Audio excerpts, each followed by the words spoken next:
नमस्कार। माउन्टेन समाचारमा स्वागत छ। म सचिता बुढाथोकी र म खगेन्द्र विष्ट। सुरुमा अहिलेसम्मका मुख्य समाचार।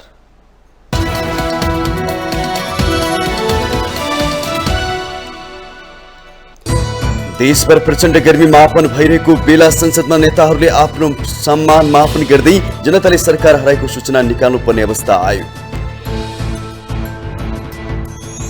सरकारले पहिचानवादीहरूलाई प्रोत्साहित गरी एमालेमाथि आक्रमण गराइरहेको अध्यक्ष ओलीको आरोप। सत्ता संरक्षित अपराधिक क्रियाकलाप विरुद्ध प्रतिवादमा उत्रिने चेतावनी। एमालेको कार्यकारी नेतृत्वमा 77 वर्षीय उमेरहद फुकुवाले खैला बैला। पुस्तान्तरको बहस गर्ने नेताहरू विलक बन्दमा ओलीलाई नै पुनः अध्यक्ष बन्न सहज बनाइएको बुझाइ। अर्थतन्त्र चलायमान बनाउन आर्थिक क्रान्ति आवश्यक रहेको प्रधानमन्त्री प्रचण्डको भनाई। निजी क्षेत्रको सुझावलाई सरकारले बजेटमा समेटेको दावी। अखण्ड भारतको नक्साबारी नेपाल र बंगलादेशले कुरा बुझिसकेको भारतीय विदेश मन्त्रीको दावी। राजनीतिक नभई सांस्कृतिक रूपमा लिन आग्रह। आवश्यक परे थप प्रश्न पार्ने। समुद्र र महासागर जापानको निजी ढल नभएको चीनको टिप्पणी। आणविक केन्द्रको प्रदूषित पानी समुद्रमा विसर्जन गर्नु स्वार्थी र गैर जिम्मेवार पूर्ण भएको भनाई। र आईसीसी एक दिवसीय विश्वकप छनौटको तयारी सुरु भएको पहिलो अभ्यास खेलमा नेपालको ब्याटिङ चलेन। स्कटल्यान्डसँग 7 विकेटले पराजित।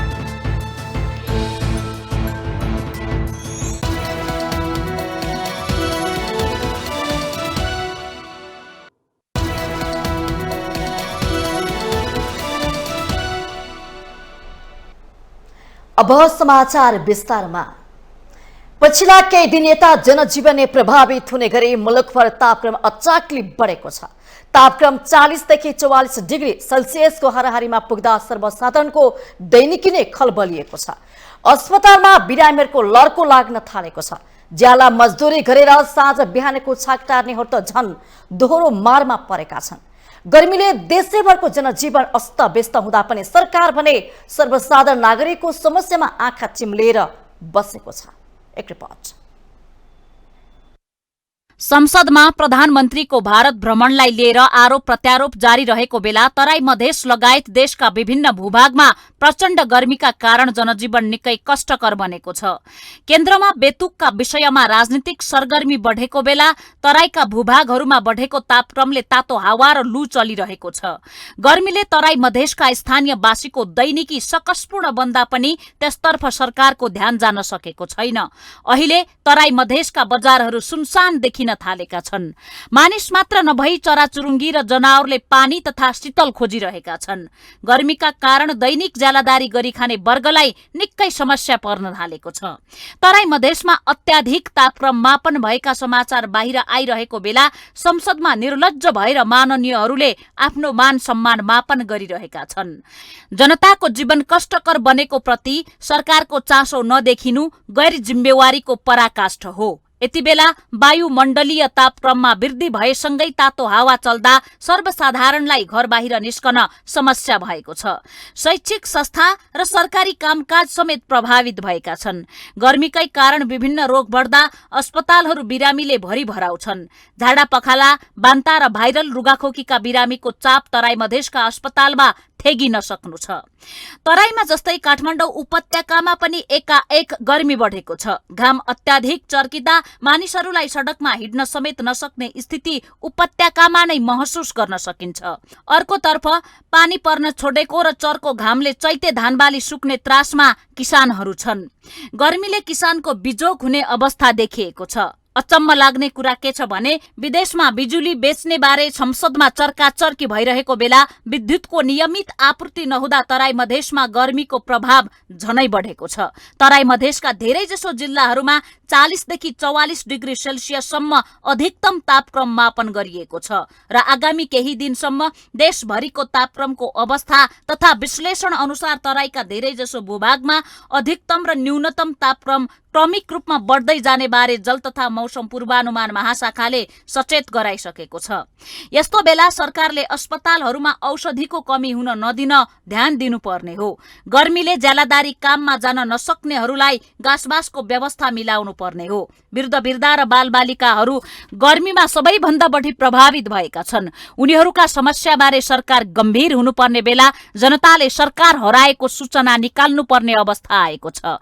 त्यति मात्र होइन, वर्षायाम नजिकै जाँदा बाढी र पहिरोले निम्त्याउने विपदको जोखिम पनि बढ्दै गएको छ। पछिल्ला केही वर्षहरूमा बाढी पहिरोले सयौं मानिसको मृत्यु भएको छ, हजारौं मानिसको अङ्गभङ्ग भएको छ भने लाखौं नागरिक विस्थापित भएका छन्। तर पनि यस्ता सम्भावित विपदको पूर्व तयारी तथा प्रतिकार योजनाबारे सरकारको ध्यान छैन। त्यसैले सानोतिनो बाढी पहिरोले पनि धेरै नेपालीको जनधनको क्षति हुने गरेको छ। सरकारले दुर्घटना भएपछि उद्धार र राहतका लागि समेत विदेशीलाई गुहार्ने गर्छ भन्ने बेला सिंहदरबार घर घरमा पुगेको छ। जनताको घर नजिकै प्रदेश सरकार छ, केन्द्रमा संघीय सरकार छ, तर जनतालाई भने हर्ष न विस्मात। जतिसुकै सरकार बने पनि यी सरकारहरूले न त जनता जाडोले कठ्याङ्ग्रिएको देख्ने गरेका छन्, न त गर्मीले जनतालाई पोलेको देख्छन्। यो नै विडम्बना हो। माउन्टेन टेलिभिजन एसडी राजनीतिक ब्युरो।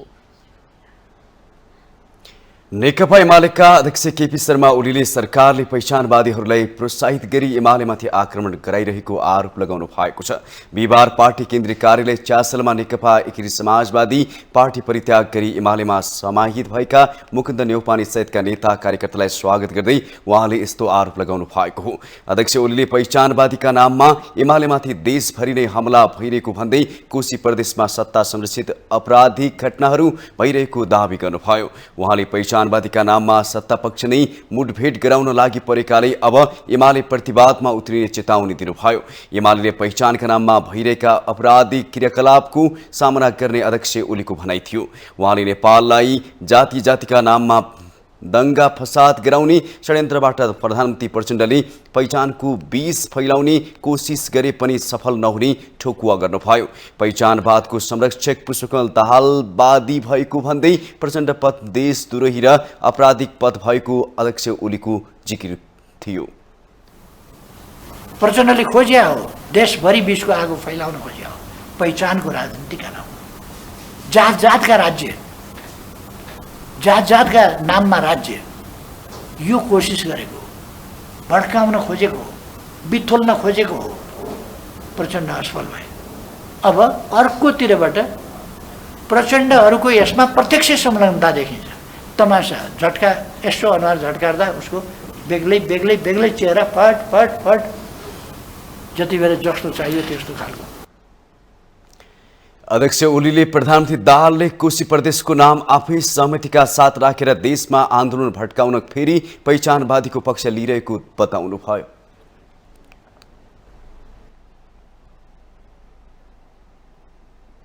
नेकपा एमाले कार्यकारी नेतृत्वमा लागू गरेको 70 वर्षीय उमेर हद हटाएपछि तल्ला तहदेखि माथिल्ला तहसम्म यस विषयमा विभिन्न टीका टिप्पणी सुरु भएका छन्।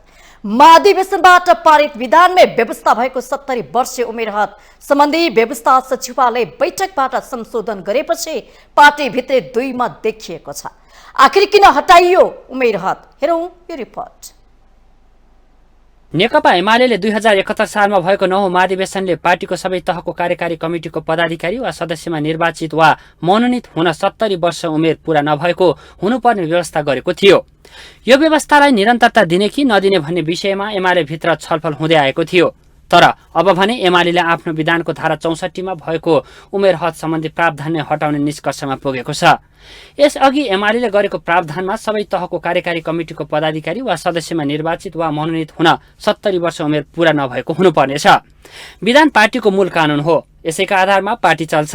तर अब एमाले पार्टी विधानको धारा 64 मा रहेको 70 वर्षीय उमेर हदलाई सचिवालय बैठक मार्फत स्थगन गरेको छ। अब एमालेको कार्यकारी नेतृत्वमा पुग्न उमेरले छेक्ने छैन।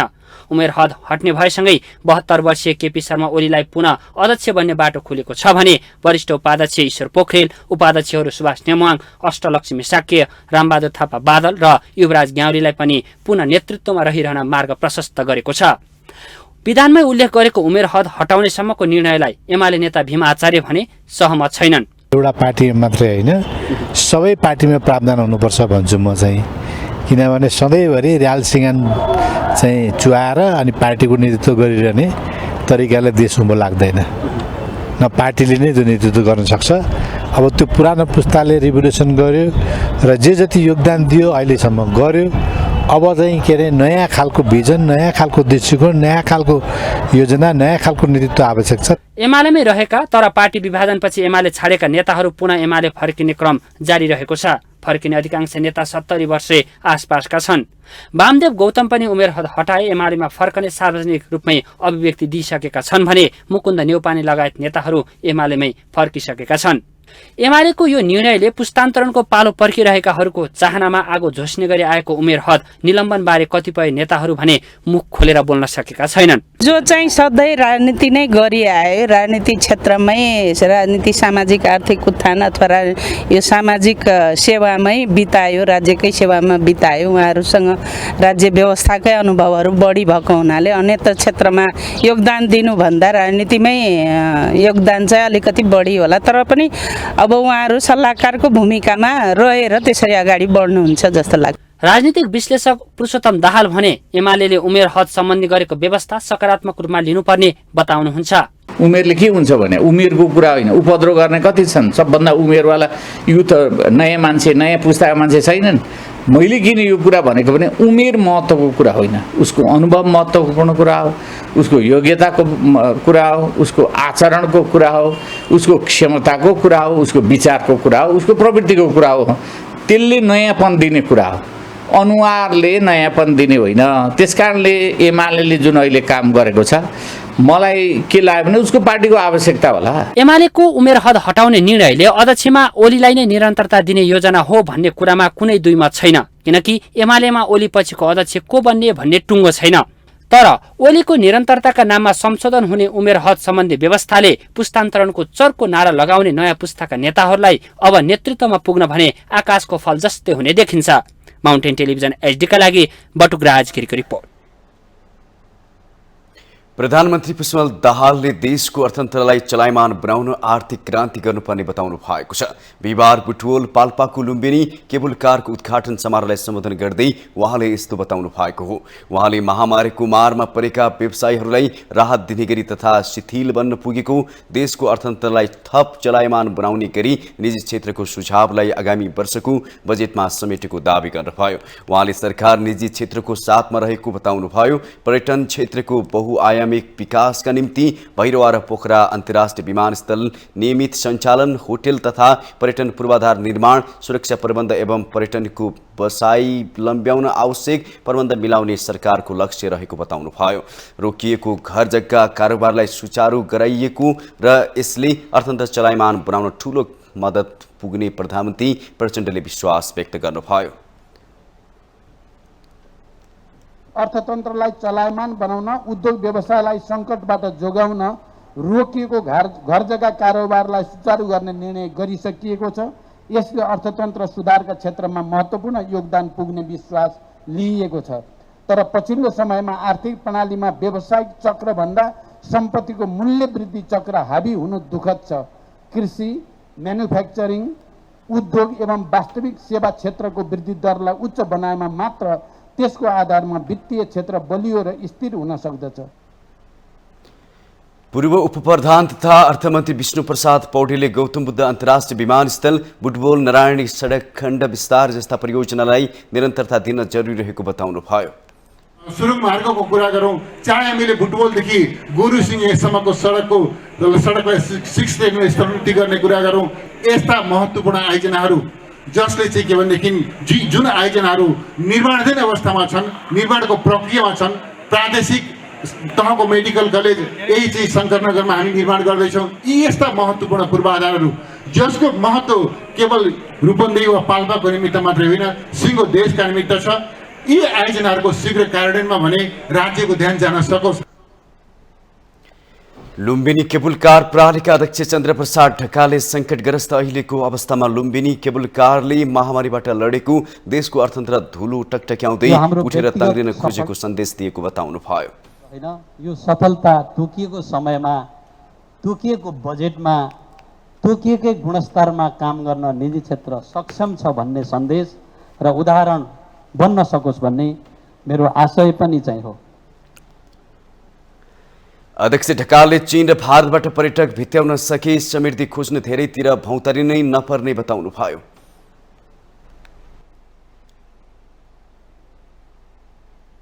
भारतीय विदेश मन्त्री एस जयशंकरले अखण्ड भारत नक्साका विषयमा दुई छिमेकी मुलुक नेपाल र बंगलादेशसँग विवाद नरहेको दावी गर्नु भएको छ। भारतको नवनिर्मित संसदमा राखिएको भित्ति नक्सामा नेपाल, बंगलादेश र पाकिस्तानका केही भूभाग समेत समेटेको भन्दै विरोध भइरहेको बेलामा भारतीय विदेश मन्त्री जयशंकरले यस विषयमा नेपाल र बंगलादेशलाई स्पष्ट पारिसकेको बताउनु भएको छ। बिहिबार दिल्लीमा प्रधानमन्त्री नरेन्द्र मोदीले सरकारको नेतृत्व गरेको 9 वर्ष पुगेको अवसरमा आयोजित पत्रकार सम्मेलनमा उहाँले उक्त अभिव्यक्ति दिनुभएको हो। छिमेकी मुलुकहरूले यो विषय बुझिसकेको भन्ने आफूलाई लागेको विदेश मन्त्री जयशंकरको भनाइ थियो। उक्त नक्साको भूमि मुनि अशोकका इम्पायरका बेलाको विवरण लेखिएको भन्दै यो केवल सांस्कृतिक कुरा मात्रै रहेको उहाँको भनाइ छ। यसलाई राजनीतिक विषय बनाउनु जरुरी नै नरहेकोले मित्र देशले यसबारेको कुरा बुझ्ने भन्दै अझै यसमा केही प्रश्न पार्नुपर्ने भए आफूहरू तयार रहेको विदेश मन्त्री जयशंकरले दावी गर्नुभयो। नेपालका प्रधानमन्त्री पुष्पकमल दाहाल प्रचण्डको भारत भ्रमणका क्रममा त्यो राजनीतिक नभई सांस्कृतिक नक्सा मात्र भएको जवाब दिएको जयशंकरको भनाइ छ। भारतले नयाँ संसद भवनमा राखेको अखण्ड भारतको नक्सालाई लिएर नेपालको संसदमा चर्को विरोध भइरहेको छ। बंगलादेशमा पनि यस विषयमा विरोध चर्केपछि दिल्ली स्थित आफ्नो मिसनलाई भारतीय विदेश मन्त्रालयसँग स्पष्टीकरण माग गर्न निर्देशन दिएको छ। प्रधानमन्त्री प्रचण्डले यो नक्सालाई सांस्कृतिक रूपमा मात्रै बुझ्न आग्रह गर्नु भएको छ। सांसदहरूले आर्थिक वर्ष 2080-81 को बजेटमाथि तीखा टिप्पणी गरेका छन्। बिहिबार प्रतिनिधि सभा बैठकमा नयाँ बजेटमाथिको छलफलमा विपक्षी सांसदहरूले तीखा टिप्पणी गर्दै कतिपय व्यवस्थामा आपत्ति समेत जनाएका छन्। राष्ट्रिय प्रजातन्त्र पार्टीका अध्यक्ष राजेन्द्र लिङदेनले विद्युतीय सवारी साधनहरूको भन्सार पूर्ण रूपमा निशुल्क गर्नुपर्ने माग राख्नुभयो। उहाँले करको दर र दायरा जथाभावी बढाएको, मल कारखाना खोल्ने र हाइड्रोजन उत्पादन गर्ने कुरालाई प्राथमिकता नदिएर भारतलाई नदी नाला बेच्न मात्रै ध्यान दिएको भन्दै आपत्ति जनाउनुभयो।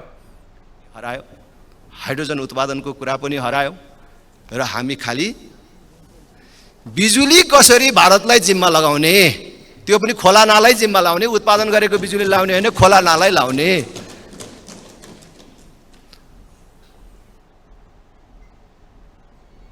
सम्माननीय शेरबहादुर देउवा प्रधानमन्त्री त्यस बेला चाहिँ हुनुभएको बेला पश्चिम सेती छ के बुझाउनु भयो।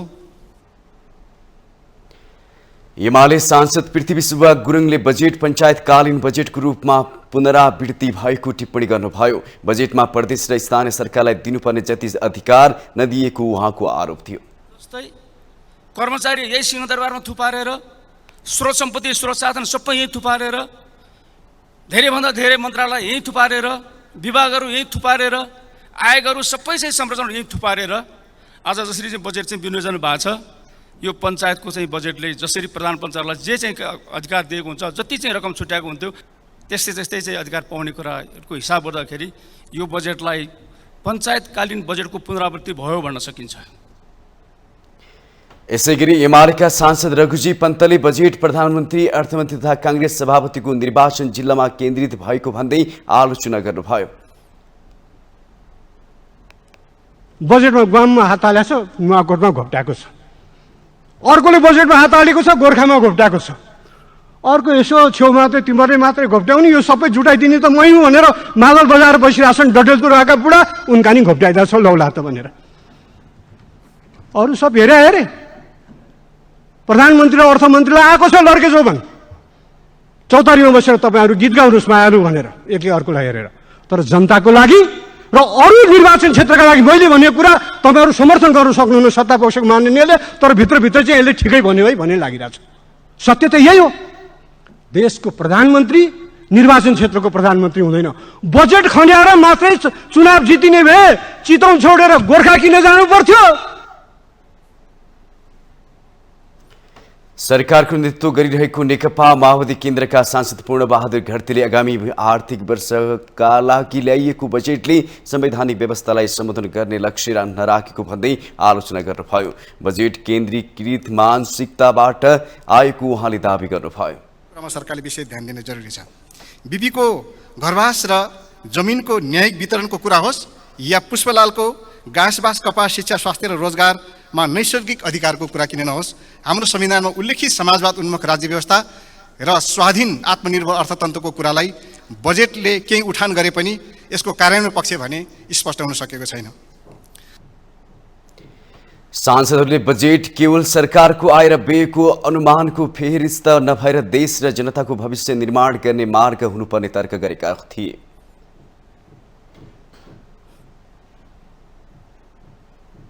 माउन्टेन समाचारमा पालो भएको छ ब्रेकको।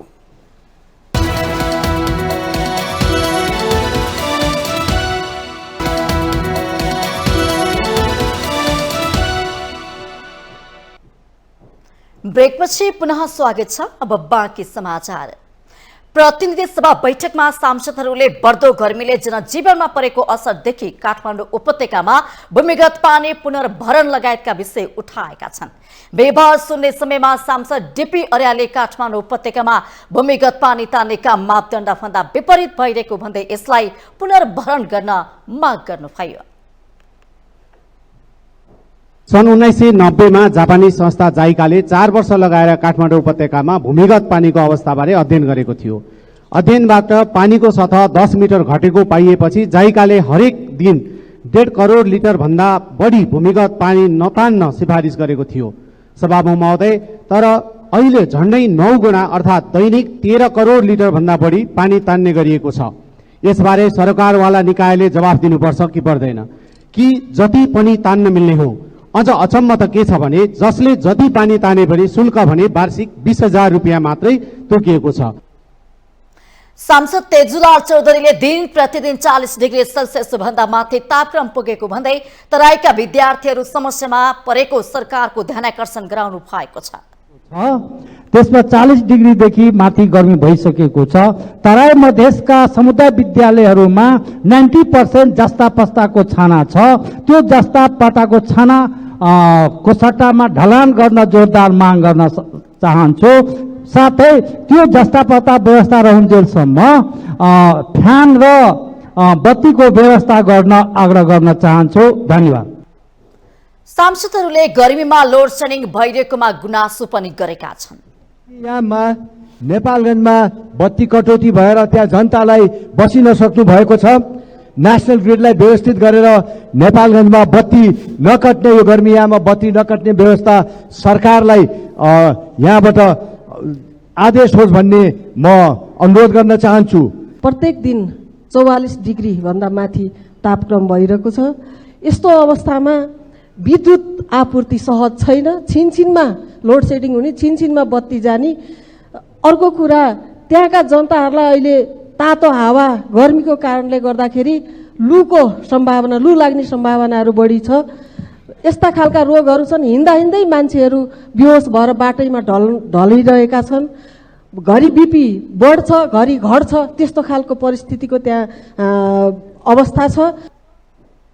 सांसद प्रदीप पौडेलले गर्मीले तराईका जनतामा लू लाग्ने खतरा बढेको भन्दै सरकारले के गरिरहेको छ भनी प्रश्न गर्नुभयो।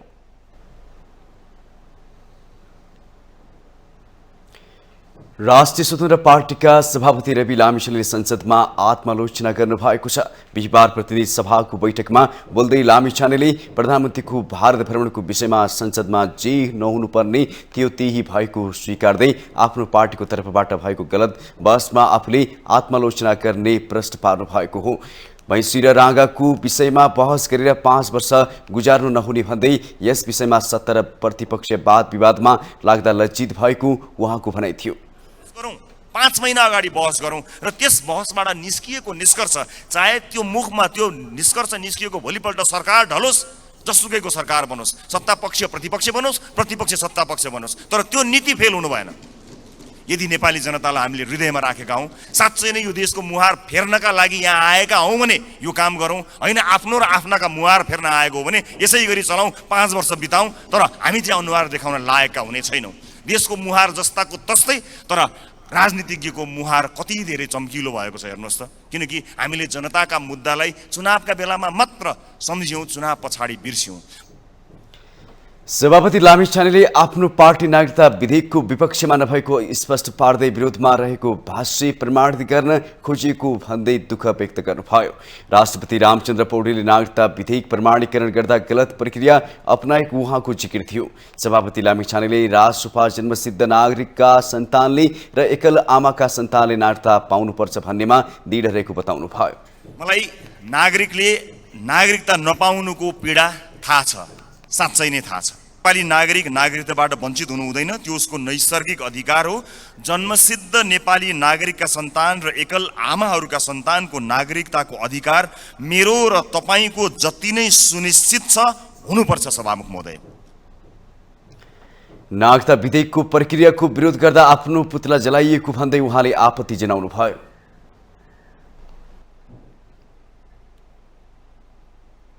नेपाल समाजवादी पार्टीका अध्यक्ष डाक्टर बाबुराम भट्टराईले देशमा भ्रष्टाचार नगर्ने व्यक्ति पाउन मुस्किल भएको बताउनु भएको छ। बिहीबार भक्तपुरमा पार्टीको केन्द्रीय समितिको बैठकलाई सम्बोधन गर्दै उहाँले यस्तो बताउनु भएको हो। अध्यक्ष भट्टराईले आफूले सङ्घर्ष गरेर ल्याएको उपलब्धिको रक्षा गर्दै नेपाललाई छोटो अवधिमा समतामूलक समृद्धिको दिशामा लैजान आवश्यक रहेको बताउनु भएको छ। उहाँले न्यायपूर्ण समाज निर्माणको लक्ष्यसहित नेपाल समाजवादी पार्टी बनेको भन्दै निकट भविष्यमा नै अन्य पार्टीभन्दा फरक पहिचान स्थापित गर्ने विश्वास व्यक्त गर्नुभयो। देशमा भ्रष्टाचारको अन्त्य गरी नेपाललाई बदल्न संकल्पसहित अघि बढ्नुपर्ने खाँचो रहेको अध्यक्ष भट्टराईको भनाइ छ। यस्तो ठुलो एउटा संक्रामक रोगबाट गुज्रेको अवस्था छ, त्यसको अन्त्य गरेर देशलाई सुशासन दिने र देशको साधन स्रोतको उचित उपयोग गरेर छोटै हाम्रो जीवनकालमा समृद्धि, केही व्यक्तिको निम्ति समृद्धि होइन, सबैको निम्ति समृद्धि, अर्थात् सबैको निम्ति लोकतन्त्र, सबैको निम्ति समृद्धि हो। यो लक्ष्य प्राप्त गर्ने लक्ष्य सहित हामीले पार्टीको यो सुरुवात गरेका छौँ। अध्यक्ष भट्टराईले बैठकमा राजनैतिक प्रतिवेदन पनि पेश गर्नु भएको थियो।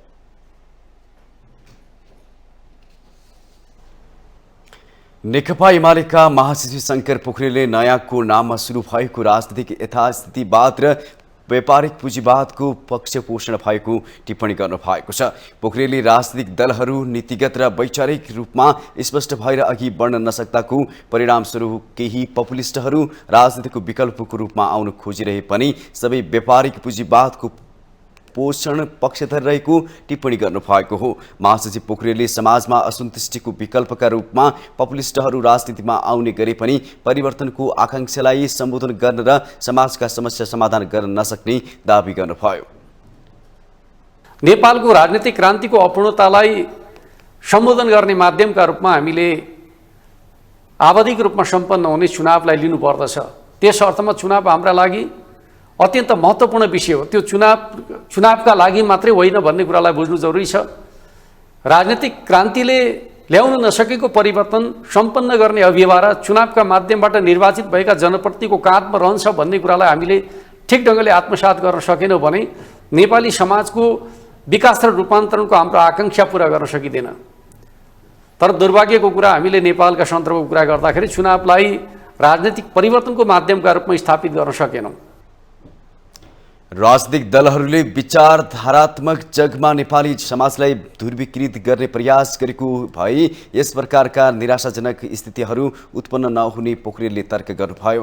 पपुलिस्टहरूले कहिले पनि समाजका समस्याहरूलाई समाधान गर्न नसक्ने उहाँको दाबी छ। नेपाली समाजलाई वैचारिक र राजनीतिक हिसाबबाट अगाडि बढाउनु पर्ने आवश्यकता रहेको महासचिव पोखरेलले बताउनुभयो। जुन प्रकारका समस्याहरू उत्पन्न भइरहेका छन् नेपाली राजनीतिलाई त्यो ढङ्गले अगाडि बढाउन नसक्दाको परिणामका रूपमा हामीले बुझ्नुपर्दछ। पछिल्लो समय जनतामा जुन प्रकारको असन्तुष्टि र निराशाहरू देखा परेका छन् त्यसमा स्वाभाविक रूपमा हामीले विचारधारात्मक काममा जोड दिन नसक्दाका परिणामका रूपमा रहेका छन्। राजनीतिक दलहरूले विचारधारात्मक जगमा नेपाली समाजलाई ध्रुवीकृत गर्ने प्रयास गरेको भए यस प्रकारका निराशाका स्थितिहरू उत्पन्न हुन सक्ने थिएनन्। राजनीतिक दलहरूले नीतिगत र वैचारिक रूपमा आफूलाई अगाडि बढाउन नसक्दाको परिणामका रूपमा हेर्नुहुन्छ भने आज एक प्रकारले चाहिँ पपुलिस्टहरू चाहिँ राजनीतिको विकल्पका रूपमा आउन खोजिरहेको अवस्था छ। साना पार्टीहरूले आफ्नो अस्तित्वलाई सत्ताको बार्गेनिङको रूपमा प्रयोग गर्ने र मुलुकको राजनीतिलाई नीतिविहीनतातिर लैजाने गरेको आरोप लगाउनुभयो। राजनीतिलाई विकृत बनाउन साना दलहरूले खेलिरहेको भूमिकाबाट जोगाउन काङ्ग्रेस नेतृत्व तयार नहुँदा अहिलेको राष्ट्रको समस्या समाधान गर्न नसक्ने संसद बनेको उहाँको भनाइ छ।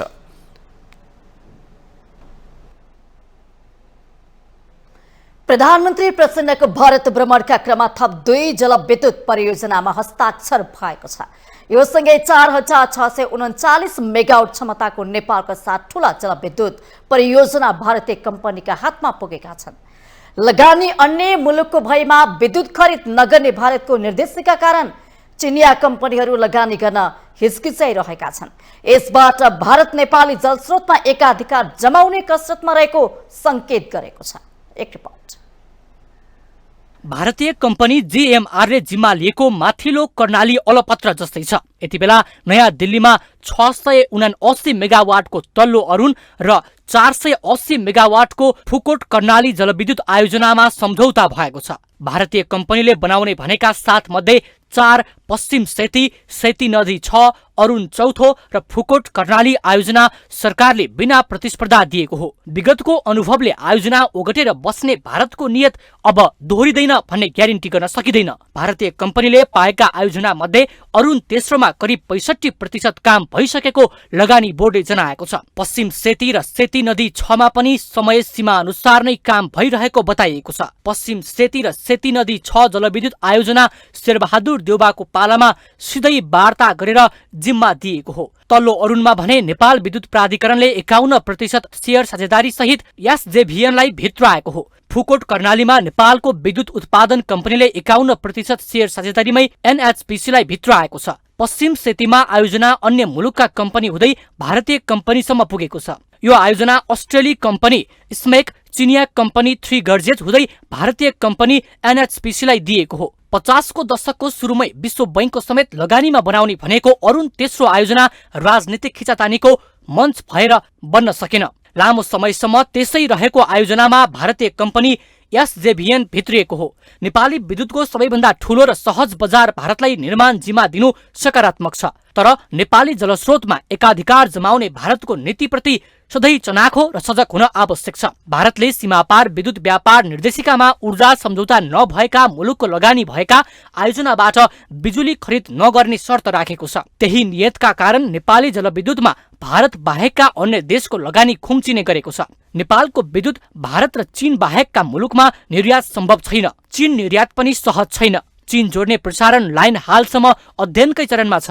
त्यस्तै बंगलादेश निर्यातका लागि भारतीय भूमि र अनुमति चाहिन्छ। बजार सुनिश्चित नहुँदा नेपाली जलविद्युतका लागि भारतीय लगानी अनिवार्य जस्तै छ। चिनिया लगानी भएको बिजुली भारतले नकिन्ने भएपछि यसअघि जिम्मा लिएका आयोजनाबाट चिनिया कम्पनी बाहिरिँदै गएका छन्। कतिपय आयोजना चिनियाबाट खोज्दै नेपाल सरकारले नै भारतीय कम्पनीलाई दिएको छ। 10 वर्षमा 10,000 मेगावाट बिजुली नेपालबाट लैजाने भारतीय प्रधानमन्त्रीको घोषणासँगै भारतले 4,639 मेगावाट क्षमताका आयोजना हात पारिसकेको छ। भारतले थप आयोजनामा पनि चासो राखेको छ। 756 मेगावाटको तमोर जलविद्युत आयोजना चिनियाबाट खोसेर भारतीय कम्पनीले लैजाने भइसकेको छ। 1902 मेगावाटको मुगु कर्णाली र 1061 मेगावाटको माथिल्लो अरुण हात पार्न भारतले निकै जोड गरिरहेको छ। भारतीय कम्पनीलाई जलविद्युत आयोजना निर्माण गर्न दिँदा बिजुली पनि भारतीय बजारमा खुला रूपमा जान पाउनुपर्ने शर्त नेपालले राख्नुपर्ने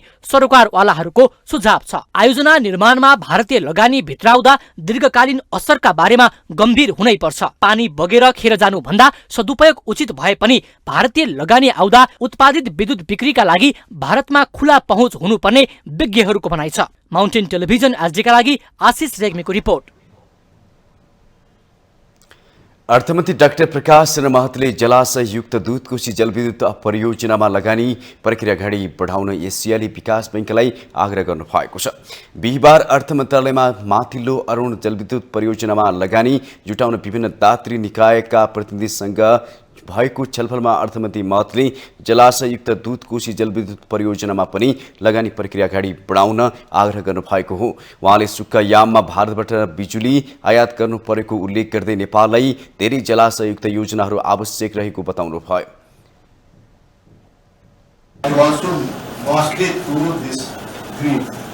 Transmission line, which is very difficult and costly country like this.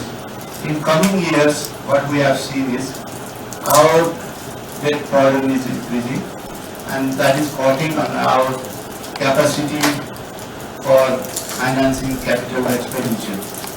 Even our limited local resources is confined to few projects, so most of the area is deprived of this infrastructure development. That is what I am facing with my colleagues parliamentary.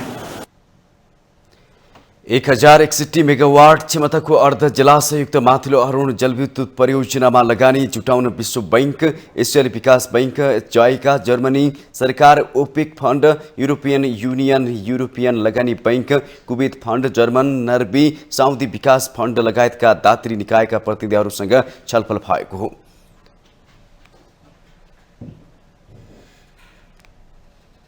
Mountain समाचारमा पालो भएको छ ब्रेकको।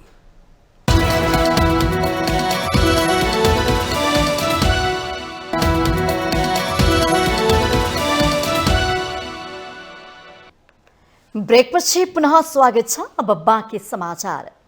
निर्वाचन आयोगले जिल्ला निर्वाचन कार्यालय खारेज गर्ने सरकारको निर्णयबारे आज सर्वदलीय छलफल गर्ने भएको छ। संविधान विपरीत जिल्ला निर्वाचन कार्यालय खारेज गर्ने सरकारी निर्णयका सम्बन्धमा आयोगले संसदभित्र र बाहिरका सबै दलसँग छलफल गर्न लागेको हो। संविधानमा भएको व्यवस्था विपरीत गएर सरकारले आयोगलाई कार्यपालिका मार्फत राख्ने ढङ्गको काम गरेकाले त्यसबारे सबै दलसँग परामर्श गर्ने निर्वाचन आयोगले जनाएको छ। बजेट भाषणका क्रममा अनुसूचीमा जिल्ला निर्वाचन कार्यालय र कपास विकास कम्पनी खारेज गरिएको छ भन्नुले आयोगको संवैधानिक अस्तित्वलाई सरकारले नजरअन्दाज गरेको स्पष्ट गरेको आयोगको निष्कर्ष छ। निरन्तर रूपमा क्रियाशील भइरहनु पर्ने निकाय खारेज गर्नु संविधान विपरीत भएकाले त्यसबारे आयोगले प्रधानमन्त्री र मन्त्रीहरूसँग पनि भेट्ने भएको छ। आयोगसँग राय परामर्श र छलफल नगरिकन स्वैच्छिक ढङ्गबाट सरकारले जिल्ला निर्वाचन कार्यालय खारेज गर्दाखेरि एक त सरकारको कार्यशैलीमा पनि प्रतिकूल असर पर्छ र उसको स्वच्छता र निष्पक्षता र काम गर्ने जुन निर्वाचन आयोगको शैलीलाई मतलब एउटा सम्मान साथ छुट्टै राख्नुपर्नेमा निर्वाचन आयोगको आफ्नो क्षेत्राधिकारलाई सरकारले हस्तक्षेप गर्यो भन्ने सन्देश जान्छ। यो चाहिँ सरकारको लागि पनि असाध्यै नराम्रो सन्देश हो र निर्वाचन आयोगको लागि त झनै नराम्रो सन्देश हो। अहिले जिल्ला निर्वाचन कार्यालय खारेज गर्दाखेरि आयोगसँग कुनै राय परामर्श लिएको होइन र संवाद गरेको होइन, एकतर्फी ढङ्गले खारेज गरेको अवस्था र स्थिति हो। आयोगले यसअघि नै यस सम्बन्धमा गृहमन्त्री नारायण काजी श्रेष्ठसँग भेटेर संवैधानिक र कानुनी व्यवस्था जानकारी गराउँदै निर्णय फिर्ता लिन ध्यानाकर्षण गराइसकेको छ। प्रधानमन्त्री पुष्पकमल दाहाल प्रचण्डको भारत भ्रमणका क्रममा दुई देशबीच अन्तर्देशीय विद्युतीय भुक्तानी सेवा सुरु गर्ने सम्झौतामा हस्ताक्षर भएको थियो। तर प्राविधिक पूर्वाधार विकास र कानुनी संरचना बनाउन समय लाग्ने भएकाले यो सम्झौता कहिलेदेखि कार्यान्वयनमा आउँछ भनेर अहिले नै भन्न सकिने अवस्था छैन। भुक्तानी सेवा सुरु भएमा दुई मुलुकका जनतालाई कारोबार गर्दा हुने थुप्रै झन्झटबाट भने मुक्ति मिल्नेछ। एक रिपोर्ट। नेपाल र भारत बीच अन्तर्देशीय विद्युतीय भुक्तानी सेवा शुरू गर्न प्राविधिक पूर्वाधार विकास तथा इजाजत लिनका लागि कानूनी संरचना बनाउने बारे छलफल शुरू भएको अधिकारीहरूले बताएका छन्। प्रधानमन्त्री पुष्पकमल दाहाल प्रचण्डको भारत भ्रमणका क्रममा गत साता दुई देशका प्रमुख विद्युतीय भुक्तानी सेवा प्रदायकहरू बीच एउटा समझदारी पत्रमा हस्ताक्षर भएको थियो। तर अहिलेकै अवस्थामा पछिल्लो समझदारी अनुसार नेपाल र भारत बीच विद्युतीय भुक्तानी सेवा यो मितिबाट शुरू हुन सक्छ भन्ने अवस्था नरहेको अधिकारीहरू बताउँछन्। समझदारी अनुसार अब सबैभन्दा पहिले प्राविधिक रूपमा यी दुई सेवा प्रदायकहरू एक आपसमा जोडिनुपर्ने हुन्छ। त्यसअघि दुई पक्षले व्यापारिक अवधारणा बनाउने र नियामक निकायले तोकेका प्रावधानहरू लागू गर्ने संरचना बनाउनेछन्। व्यापारिक अवधारणामा त्यसरी गरिने भुक्तानीका क्रममा सेवाग्राहीले कति सेवा शुल्क वा अन्य खाले शुल्क तिर्नुपर्छ भन्ने निर्धारण हुनेछ। त्यस्तै नेपालतर्फ नेपाल राष्ट्र बैंक र भारततर्फ रिजर्भ बैंक अफ इन्डियाले तय गरेका दैनिक वा मासिक भुक्तानीको सीमा निर्धारण अनुसार मात्र त्यस्तो भुक्तानी गर्न पाइनेछ। राष्ट्र बैंकका अधिकारीहरूका भनाइमा यसबाट सबैभन्दा बढी फाइदा नेपाल घुम्न आउने भारतीय पर्यटक, भारतमा उपचार गराउन जाने नेपालीहरू तथा भारतमा रहेका नेपाली विद्यार्थीहरूलाई पुग्नेछ। भारतमा अहिले धेरै मानिसहरू क्यूआर कोड प्रयोग गरेर भुक्तानी गर्न अभ्यस्त भइसकेकाले उनीहरू नेपाल आउँदा पनि त्यस्तै सुविधा प्रयोग गर्न खोज्छन्, तर अहिलेसम्म त्यस्तो सुविधा उपलब्ध नहुँदा उनीहरूले नगद वा कार्डका माध्यमबाट भुक्तानी गर्नुपर्ने हुन्छ।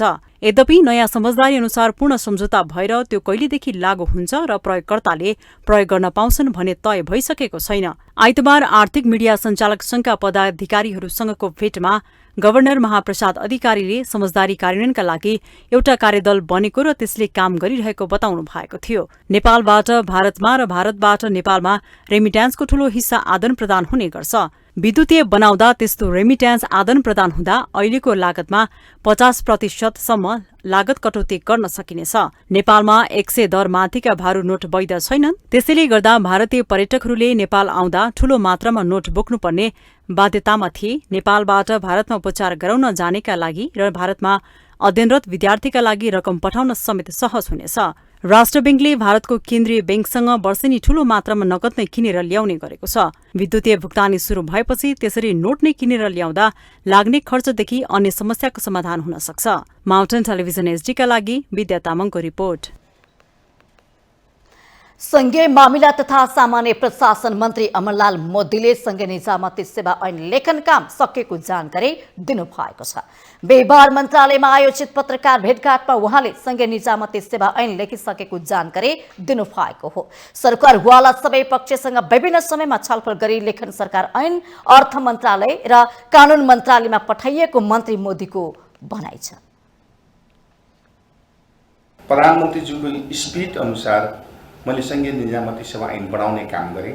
मोटामोटी तपाईँलाई जानकारी गराउँ, त्यो चाहिँ तपाईँलाई थाहा छ। हाम्रो मन्त्रालयमा विभिन्न सरकारबाट पूर्व प्रधानमन्त्रीहरूसँग, पूर्व मन्त्रीहरूसँग, पूर्व प्रशासकहरूसँग, प्रशासकहरूसँग, बहालवाला प्रशासकहरूसँग, सचिवहरूसँग, त्यसपछि ट्रेड युनियनका साथीहरूसँग मोटामोटी रूपमा चाहिँ सरकारबाट सबै कुराहरू सुन्ने काम गरेर तपाईँलाई यो निजामती सेवा ऐनलाई अगाडि बढाउने काम गर्यौं र हाम्रो मन्त्रालयको तर्फबाट सुरुवात गरेर तपाईलाई चाहिँ लेखनको कुरा सकिसकेर चाहिँ यो कानुन र अर्थमा पठाएका छौं। उहाँले स्थानीय तहलाई बेरोजगारी नियन्त्रणको लागि मन्त्रालयबाट परिपत्र जारी गरेको तथा आगामी बजेटमा जनजाति, मधेसी, दलित, पिछडेका क्षेत्रका जेहेन्दार विद्यार्थीलाई लोकसेवा निशुल्क पढाउने व्यवस्था मिलाइएको पनि बताउनु भएको छ। निजामती अस्पताललाई शिक्षण अस्पतालका रूपमा विकास गर्ने र सातै प्रदेशमा विस्तार गर्ने मन्त्री मोदीको योजना छ। उहाँले आफू मन्त्री भएर आएसँगै मन्त्रालय र कर्मचारी प्रशासनभित्र सुधारका कामहरू गरेको दावी गर्नुभयो।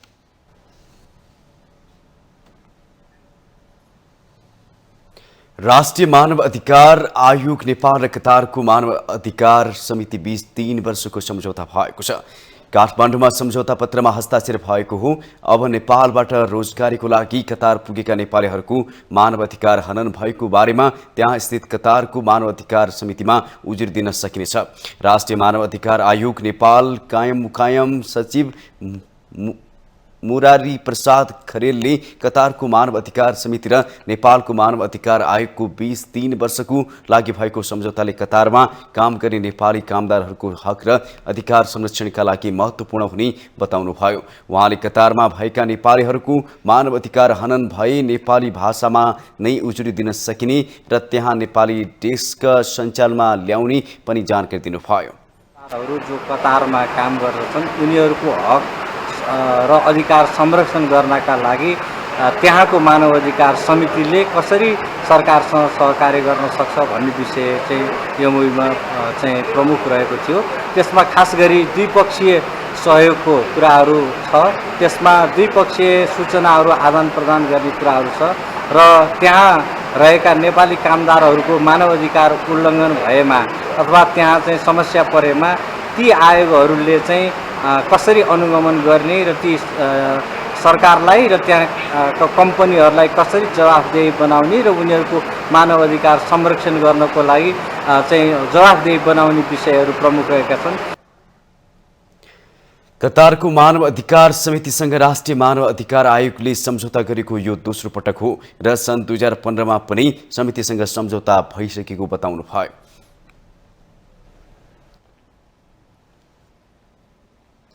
संचार तथा सूचना प्रविधि मन्त्री रेखा शर्माले प्रविधिको सही प्रयोग गर्न नसक्दा साइबर अपराधका घटना बढेको बताउनु भएको छ। बिहीबार ललितपुरमा आयोजित नेपाल मोबाइल व्यवसायी महासंघको कार्यक्रममा मन्त्री शर्माले प्रविधिको दुरुपयोगसँगै साइबर अपराधका घटना बढेको बताउनु भएको छ। उहाँले प्राविधिक शिक्षाको कमी हुँदा युवाहरू बर्बादीको शिकार भइरहेको भन्दै साइबर शिक्षा र डिजिटल माध्यमको प्रयोग सम्बन्धी शिक्षामा जोड दिनुभयो। सामाजिक सञ्जालको दुरुपयोगको कारण आत्महत्या गर्नुपर्ने स्थिति समेत हुने गरेकोले समयमान्य नियन्त्रण आवश्यक रहेको मन्त्री शर्माको जिकिर छ। उहाँले सूचना र प्रविधिमा हुने विकृतिका कारण युवा पुस्ताहरू भड्किरहेको समस्यामा साइबर सुरक्षा नीति महत्त्वपूर्ण हुने दावी गर्नुभयो। सरकारले साइबर सुरक्षा नीतिमा काम गरिरहेको मन्त्री शर्माको दावी छ।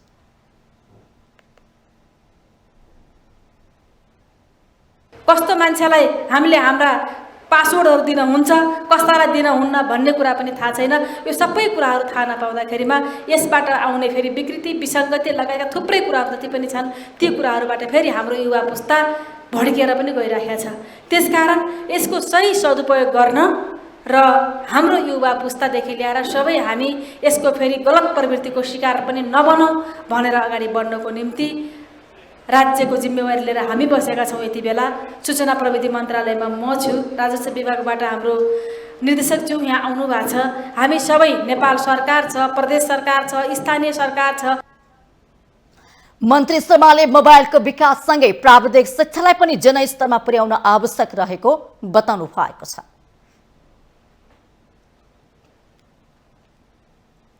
हामीसँग अन्तर्राष्ट्रिय र खेल समाचार बाँकी नै छन्। माउन्टेन समाचारमा पालो भएको छ ब्रेकको।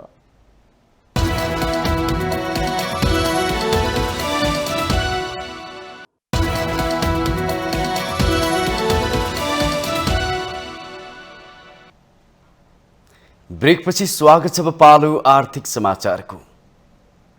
आर्थिक समाचारको साथमा जगदम्बा सुपर साइन तथा ग्याल्बा प्लस जीवनभरको भरोसा। रिद्धि सिद्धि सिमेन्ट रोबोटिक ल्याबमा बनेको स्मार्ट सिमेन्ट।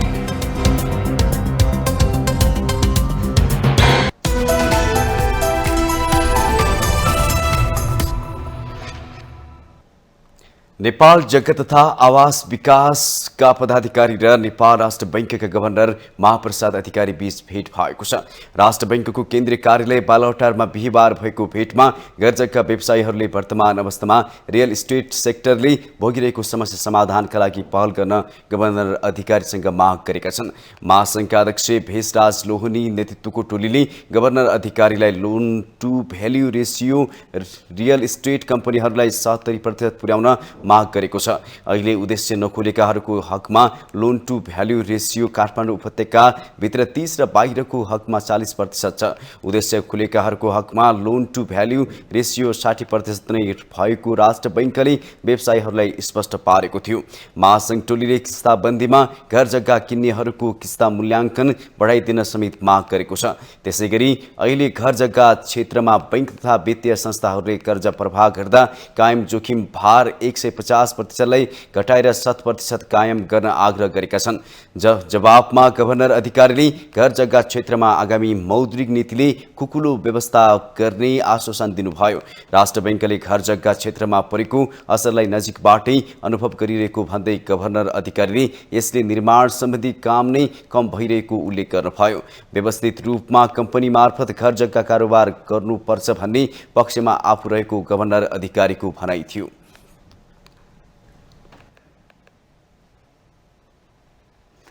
अर्थमन्त्री डाक्टर प्रकाश राम महतले 56 लाख शेयर लगानीकर्ताको नामले सीमित व्यक्तिहरूले मात्रै फाइदा उठाउने कुरा सही नहुने बताउनु भएको छ।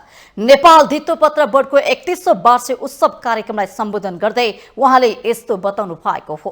मन्त्री महतले शेयर मार्केट सीमित व्यक्तिको फाइदामा पुग्ने माध्यमको रूपमा मात्रै सीमित बन्न नहुने टिप्पणी गर्नु भएको छ। उहाँले लगानीकर्ताहरू बैंकमा राख्दा बढी हुन्छ कि शेयर बजारमा लगानी गर्दा बढी कमाइन्छ कि भन्ने हिसाबले लगानी गर्ने गरेको भन्दै सीमित व्यक्तिलाई फाइदा हुने गरे शेयर लगानी हुन नदिन बोर्डलाई आग्रह गर्नुभयो।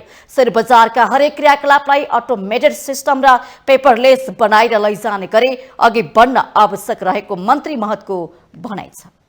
सिस्टममा लाने र पेपरलेस हरेक क्रियाकलापहरूलाई चाहिँ पेपरलेस बनाएर लाने, कसैले अनड्यू एडभान्टेज लिन नपाओस् त्यसको सुनिश्चितता गर्ने, रिगरस मोनिटरिङ गर्ने र कसैले पनि अनड्यू फाइदा लिने, अघि इन्साइडर ट्रेडिङको कुराहरू पनि उहाँले गर्नु।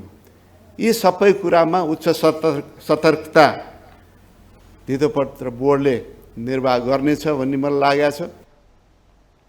उहाँले यस क्षेत्रमा आउने उद्योगी व्यवसाय बढ्दा पारदर्शिता बढ्ने अपेक्षा रहेको भन्दै बजारलाई स्वस्थ बनाउन अनुगमनको पारदर्शितामा जोड दिनु भएको छ।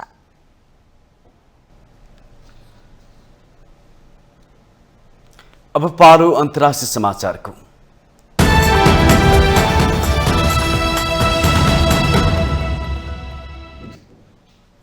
चीनले जापान विरुद्ध आलोचनात्मक टिप्पणी गरेको छ। चीनले समुद्र र महासागर जापानका निजी ढल नभई मानव जातिको साझा सम्पत्ति हुन भन्दै जापानमाथि आलोचनात्मक टिप्पणी गरेको हो। आणविक केन्द्रको प्रदूषित पानी समुद्रमा विसर्जन गर्नु टोकियोको अत्याधिक स्वार्थी र गैरजिम्मेवारपूर्ण काम भएको चीनको टिप्पणी छ।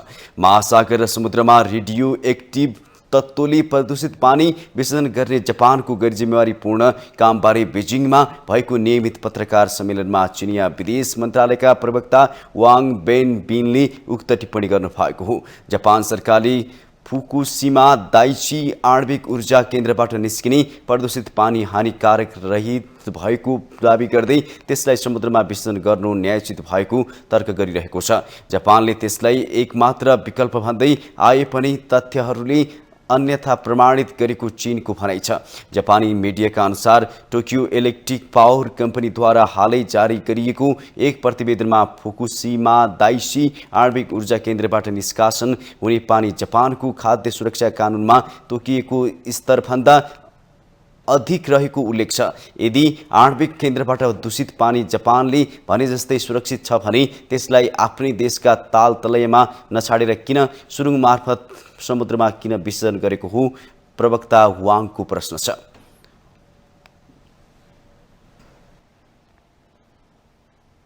अब पालो खेल समाचारको।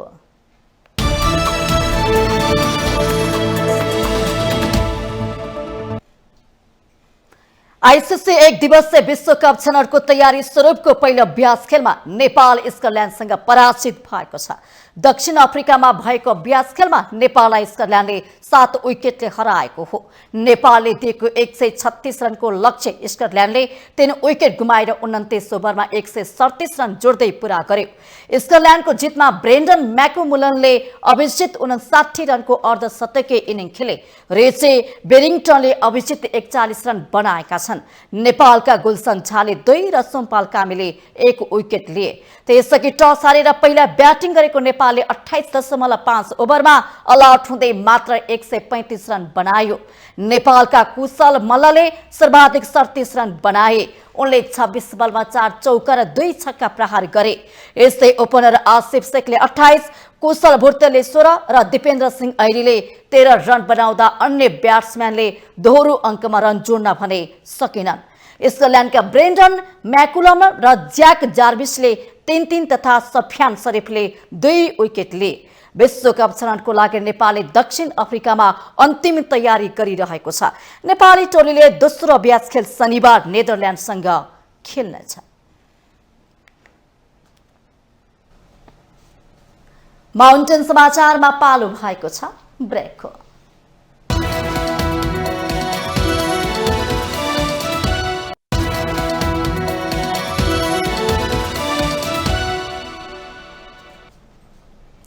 ब्रेकपछि स्वागत छ। यो सँगै हामी माउन्टेन समाचारको अन्त्यमा आइपुगेका छौँ। जाँदा जाँदै मुख्य समाचार पुनः एकपटक।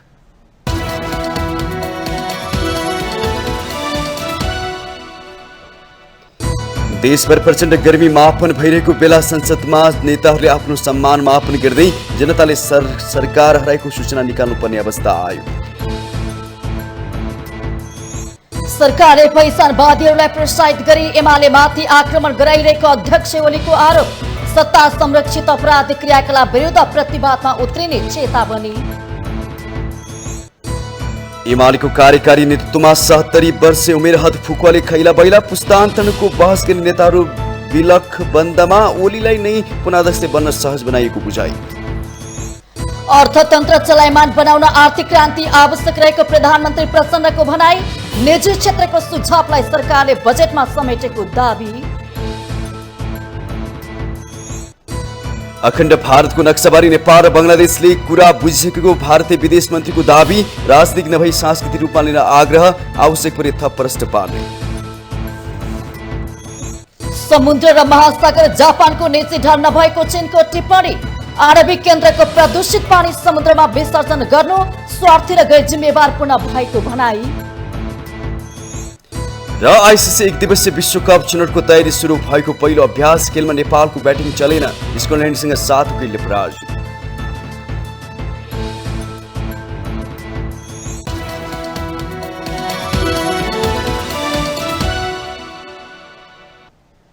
माउन्टेन समाचार अहिलेलाई सकियो। सत्य, तथ्य र निष्पक्ष समाचारको लागि माउन्टेन टेलिभिजन HD हेर्दै रहनुहोला। नमस्कार।